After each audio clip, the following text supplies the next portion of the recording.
श्री साई सच्चरित्र अध्याय 6 रामनवमी उत्सव, मस्जिद का जीर्णोद्धार और गुरु के कर स्पर्श की महिमा। ओम श्री साईनाथाय नमः। गुरु के कर स्पर्श की महिमा।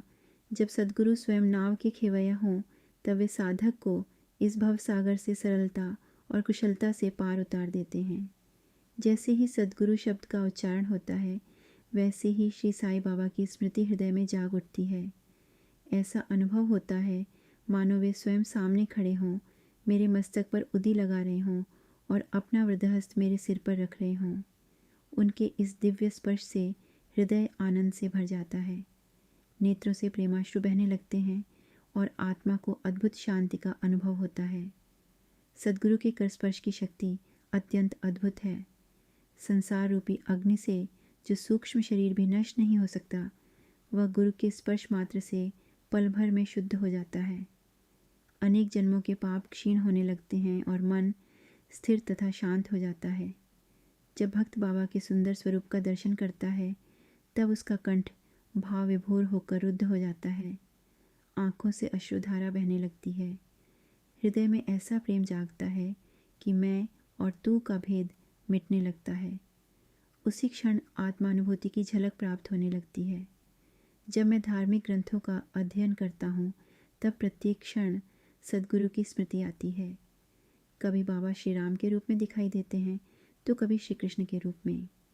जब भागवत का श्रवण करता हूँ तो ऐसा अनुभव होता है कि स्वयं श्री कृष्ण रूप धारण कर बाबा ही उद्धव गीता सुना रहे हैं। जब मैं किसी से वार्तालाप करता हूँ तब बाबा की कथाएं स्मरण में आ जाती हैं और उन्हीं के माध्यम से उचित अर्थ समझ में आता है। जब मैं लिखने बैठता हूँ तो कभी कभी एक शब्द भी नहीं लिख पाता, परंतु जब बाबा स्वयं कृपा करके लिखवाने लगते हैं तब शब्दों की धारा बहने लगती है। जब भक्तों में अहंकार बढ़ने लगता है तब बाबा उसे नष्ट कर देते हैं और उसे अंतिम ध्येय की ओर अग्रसर करते हैं। जो भक्त अनन्य भाव से बाबा की शरण में जाता है उसे फिर किसी अन्य साधना की आवश्यकता नहीं रहती। धर्म, अर्थ, काम और मोक्ष चारों पुरुषार्थ उसे सहज ही प्राप्त हो जाते हैं। ईश्वर तक पहुँचने के 4 मार्ग बताए गए हैं: कर्म, ज्ञान, योग और भक्ति।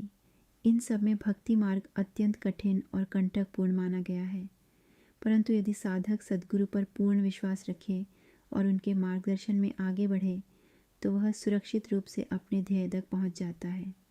बाबा का आश्वासन। श्री साई बाबा भक्तों से कहा करते थे, मेरे भक्तों के घर अन्न और वस्त्र का कभी अभाव नहीं होगा। जो भक्त सच्चे हृदय से मेरी शरण में आते हैं उनके कल्याण की चिंता मैं स्वयं करता हूँ। वे कहा करते थे, यदि कुछ मांगना ही है तो ईश्वर को मांगो। संसार के मान सम्मान और उपाधियों के पीछे मत भागो। ईश्वर की कृपा ही सबसे बड़ा धन है। अपने मन और इंद्रियों को ईश्वर चिंतन में लगाओ।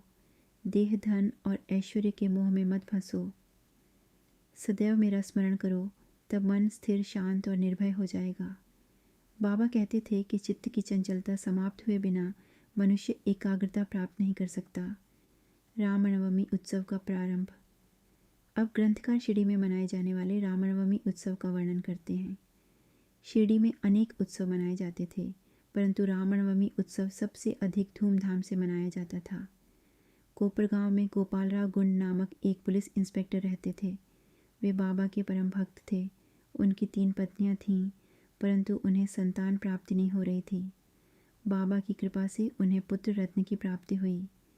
इस आनंद के अवसर पर उनके मन में विचार आया कि शिरडी में एक बड़ा मेला या उर्स आयोजित किया जाए। उन्होंने यह विचार तात्या पाटिल, दादा कोते पाटिल और माधवराव शामा के सामने रखा। सभी को यह विचार बहुत पसंद आया। बाबा से अनुमति मांगी गई और बाबा ने भी प्रसन्नतापूर्वक स्वीकृति दे दी। सरकारी अनुमति आवश्यक थी। प्रारंभ में ग्राम कुलकर्णी की आपत्ति के कारण अनुमति नहीं मिली, परंतु पुनः प्रयास करने पर स्वीकृति प्राप्त हो गई। बाबा की आज्ञा से यह उत्सव रामनवमी के दिन आयोजित करने का निर्णय लिया गया। बाबा का उद्देश्य केवल उत्सव मनाना नहीं था, वे हिंदू और मुस्लिम समाज में एकता स्थापित करना चाहते थे। जल की समस्या। शिरडी एक छोटा गांव था और वहाँ पानी की बहुत कमी रहती थी। गांव में केवल 2 कुएं थे। एक प्रायः सूख जाता था और दूसरे का पानी खारा था। बाबा ने उस खारे कुएं में फूल डाल दिए और उसका पानी मीठा हो गया। फिर भी इतने लोगों के लिए पानी पर्याप्त नहीं था, इसलिए तात्या पाटिल ने बाहर से पानी मंगवाने की व्यवस्था की। लकड़ी और बांस की अस्थायी दुकानें बनाई गईं। कुश्तियों का आयोजन भी किया गया। ध्वज उत्सव गोपालराव गुंड के मित्र दामू अन्ना कासार और नाना साहेब निमोड़कर ने 2 सुंदर ध्वज भेंट किए। इन दोनों ध्वजों का भव्य जुलूस निकाला गया और अंत में उन्हें द्वारकामयी मस्जिद के दोनों कोनों पर फहरा दिया गया। यह परंपरा आज भी जारी है। चंदन उत्सव। इस मेले में एक और सुंदर परंपरा प्रारंभ हुई, चंदन उत्सव। ये विचार कोरहल के मुस्लिम भक्त अमीर शक्कर दलाल के मन में आया। बहुत सा चंदन घिसा जाता था, धूप जलाई जाती थी और भव्य जुलूस के साथ उसे मस्जिद तक लाया जाता था। फिर मस्जिद की दीवारों और नीम वृक्ष पर चंदन लगाया जाता था। इस प्रकार हिंदू ध्वज उत्सव और मुस्लिम चंदन उत्सव साथ साथ मनाए जाने लगे। बाबा ने प्रेम और एकता का ऐसा सुंदर उदाहरण स्थापित किया जिसमें कभी कोई भेदभाव या विवाद उत्पन्न नहीं हुआ। उत्सव का प्रबंधन। रामनवमी का दिन भक्तों के लिए अत्यंत पवित्र माना जाता था। उत्सव की व्यवस्था में अनेक स्वयंसेवक भाग लेते थे। बाहर के समस्त कार्यों की जिम्मेदारी तात्या पाटिल संभालते थे और भीतर की व्यवस्था राधा कृष्ण माई देखती थीं। राधा कृष्ण माई अतिथियों की सेवा करतीं, भोजन की व्यवस्था करतीं और स्वयं मस्जिद की सफाई भी करती थीं। जब बाबा रात्रि में छावड़ी में विश्राम करने चले जाते तब वे मस्जिद की सफाई और चूना पुताई करवाती थीं। गरीबों को भोजन कराना भी इस उत्सव का एक प्रमुख भाग था। रामनवमी और उर्स का समन्वय। सन 1911 में इस उत्सव में एक नया परिवर्तन हुआ। कृष्णराव जोगेश्वर भीष्म और काका महाजनी ने विचार किया कि जब उर्स का आयोजन रामनवमी के दिन ही होता है तो क्यों न राम जन्मोत्सव भी उसी दिन मनाया जाए। भीष्म जी ने कहा कि उन्होंने राम जन्म पर आधारित एक कीर्तन लिखा है और वे स्वयं उसका गायन करेंगे। दोनों बाबा से अनुमति लेने पहुँचे। बाबा अंतर्यामी थे। उन्होंने पहले ही पूछ लिया, वाड़े में क्या चल रहा था। भीष्म जी ने रामनवमी उत्सव का विचार बाबा के सामने रखा। बाबा ने सहर्ष अनुमति दे दी। मस्जिद को रंग बिरंगी झंडियों से सजाया गया। राधा कृष्ण माई ने एक सुंदर पालना लाकर बाबा के आसन के सामने रख दिया। कीर्तन प्रारंभ हुआ। काका महाजनी हारमोनियम बजाने लगे। बाबा ने 2 हार मंगवाए। एक काका महाजनी को पहनाया और दूसरा भीष्म जी को दिया। कीर्तन अत्यंत आनंदपूर्वक चल रहा था। जब श्री राम जय राम का जय घोष हुआ तब गुलाल उड़ाया गया। उसी समय कुछ गुलाल बाबा की आंखों में चला गया। तुरंत बाबा क्रोधित हो उठे। वे ऊंचे स्वर में डांटने लगे। भक्त भयभीत हो गए, परंतु उनके अंतरंग भक्त जानते थे कि बाबा का यह क्रोध भी कल्याणकारी है। उन्होंने सोचा कि आज राम जन्मोत्सव है। रावण और अहंकार रूपी दुष्ट प्रवृत्तियों का नाश होना ही चाहिए। कुछ समय बाद बाबा शांत हो गए और उत्सव शांति से संपन्न हुआ। अगले दिन गोपाल काला उत्सव मनाया गया। दही और पोहे से भरा मिट्टी का पात्र फोड़ा गया और प्रसाद सब में बांटा गया। इसके बाद उर्स और रामनवमी उत्सव एक हो गए। नाम सप्ताह। सन 1912 से राधा कृष्ण माई ने चैत्र प्रतिपदा से नाम सप्ताह प्रारंभ किया।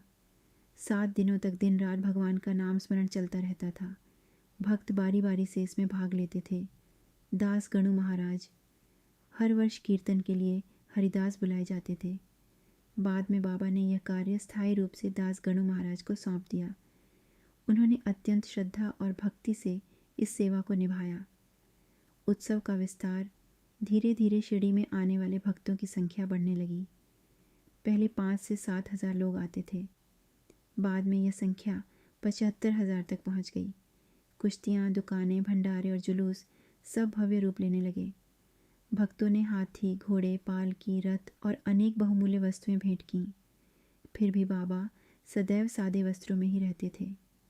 सबसे अद्भुत बात यह थी कि इतने बड़े आयोजन में हिंदू और मुसलमान दोनों मिलकर प्रेम पूर्वक कार्य करते थे। कभी कोई विवाद नहीं हुआ। मस्जिद का जीर्णोद्धार। जिस प्रकार उर्स का विचार गोपालराव गुंड को आया था, उसी प्रकार मस्जिद के जीर्णोद्धार का विचार भी सबसे पहले उन्हीं के मन में आया। उन्होंने पत्थर इकट्ठा किए और मस्जिद की मरम्मत का कार्य प्रारंभ कराया। प्रारंभ में बाबा अनुमति नहीं देते थे, परंतु भक्तों के आग्रह पर उन्होंने अनुमति दे दी। एक ही रात में मस्जिद का फर्श बन गया। बाबा पहले एक साधारण टाट पर बैठते थे, अब वहाँ एक छोटी गादी बिछा दी गई। सन 1911 में सभा मंडप का निर्माण भी पूरा हुआ। काका साहेब दीक्षित ने मस्जिद का आंगन बड़ा करने और छत बनवाने का कार्य आरंभ किया। रात भर भक्तों ने लोहे के खंभे गाड़े, परंतु अगले दिन जब बाबा लौटे तो उन्होंने क्रोध में आकर खंभे उखाड़ दिए। उन्होंने तात्या पाटिल का साफा उतार कर उसमें आग लगा दी। बाबा की आंखें अंगारों की तरह लाल हो गईं। कोई भी उनके पास जाने का साहस नहीं कर रहा था। कुछ समय बाद उनका क्रोध शांत हो गया। फिर उन्होंने एक सुंदर जरीदार फेंटा मंगवाया और अपने हाथों से तात्या पाटिल के सिर पर बांध दिया। भक्त समझ नहीं पा रहे थे कि बाबा अचानक क्रोधित क्यों हुए और फिर शांत क्यों हो गए। बाबा की लीलाएं अत्यंत रहस्यमय थीं। कभी वे अत्यंत शांत रहते और कभी अचानक क्रोध प्रकट करते, परंतु उनके प्रत्येक कार्य के पीछे भक्तों का कल्याण ही छिपा होता था। अगले अध्याय में बाबा हिंदू थे या मुसलमान, उनके योग, साधना और शक्तियों का वर्णन किया जाएगा। श्री सद्गुरु साईनाथार्पणमस्तु। शुभम भवतु।